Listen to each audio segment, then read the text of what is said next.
আপনি কি আপনার আশেপাশের সমালোচকদের কথায় অত্যন্ত বিরক্ত হয়ে থেমে গেছেন? তাহলে আজকের ভিডিওটি আপনার জন্য। একটা কথা মনে রাখবেন, যদি আপনি সমালোচকদের সহ্য করতে না পারেন, তাহলে নতুন বা আকর্ষণীয় কিছু করার চেষ্টা করবেন না। এই কথাটা শুধুমাত্র একটা কথা নয়, এটা জীবনের বাস্তবতা।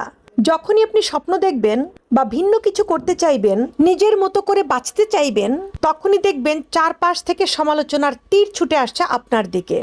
সাথে সাথে দেখবেন মানুষ আপনার সাহস নিয়ে প্রশ্ন করছে, আপনার সিদ্ধান্তকে বোকামি বলছে। কিন্তু মনে রাখবেন, যারা আজকে বিশ্ব বদলে দিয়েছে তারা সবাই এই সমালোচনার আগুন পার হয়েই এসেছে। তাই বলি, সমালোচনাকে ভয় পাবেন না একদমই, বরং এটাকে প্রমাণ হিসেবে নিন নিজের কাছে যে আপনি সত্যিই কিছু করে দেখাতে পারেন। সাধারণ পথে চললে কেউ কিছুই বলে না, অসাধারণ পথে শুধু বাধা আসে। তাই বলবো, আপনার স্বপ্ন আপনার নিজের। সমালোচকদের মত